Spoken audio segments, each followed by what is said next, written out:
नमस्कार सर्वांना, कोमल्स रेसिपीमध्ये सर्वांचं खूप खूप स्वागत आहे. आज आपण बनवणार आहोत कुरडईची भाजी. चला तर मग सुरुवात करूया. इथं मी 4 ते 5 कुरडया घेतल्यात.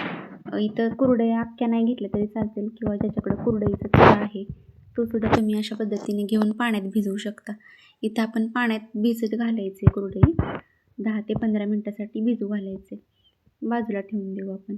आणि इथे मी 3 छोटे कांदे घेतलेत आणि 1 लाल टोमॅटो. कांदे चिरून घ्यायचे आहेत आपल्याला बारीक. या भाजीत कांदा आणि टोमॅटोचा जास्त वापर केला तरी भाजी छान लागते आणि भाजीसुद्धा जास्त होते. टोमॅटो पण आपण चिरून घेऊया बारीक.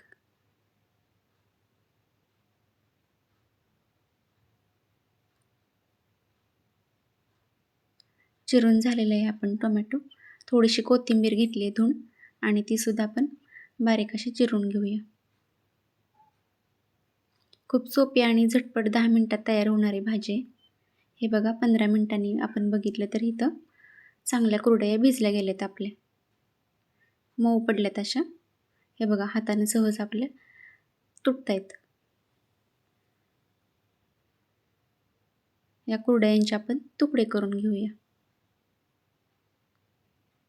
तुमच्या आवडीप्रमाणे बारीक किंवा मोठे असे तुकडे करून घेऊ शकता त्याचे. मुलांच्या डब्याला किंवा टिफिनला ऑफिसमध्ये देण्यासाठी आणि झटपट होणारी भाजी आहे त्यामुळं करू शकता सगळे. अशा प्रकारे तुकडे करून घेऊया आपण सगळे. खूप जास्त मसाला नाही, घरच्या मसाल्यात छान होते.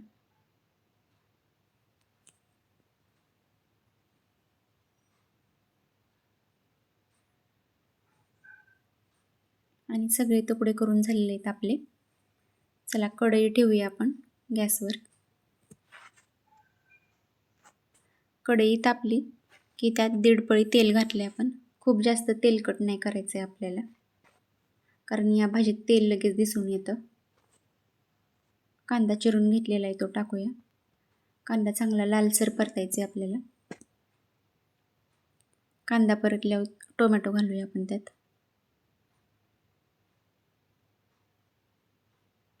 कांदा आणि टोमॅटो तेलामध्ये चांगलं भाजून घेऊया. इथं मसाले जास्त नाही वापरले मी, फक्त गरम मसाला आणि आपलं रोजच्या भाजीतलं लाल तिखट, लाल चटणी. परतून घेऊया सगळं. चांगलं परतायचे त्याला अंगचं तेल सुटेपर्यंत. आणि कुरडईचे तुकडे आपण घालून देऊया त्यात. अगदी साधी सोपी रेसिपी आहे आणि पटकन होते. करून बघा एकदा.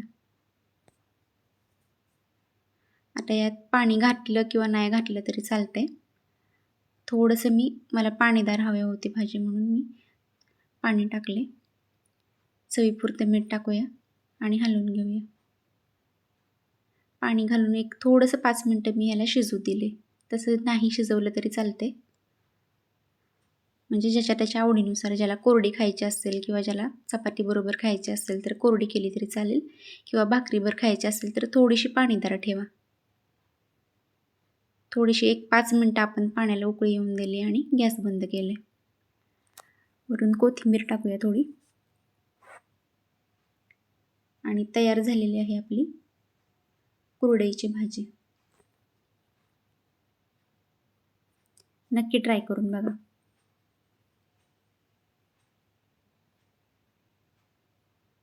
रेसिपी आवडली असेल तर आपल्या व्हिडिओला जास्तीत जास्त लाईक, शेअर आणि सबस्क्राईब करा.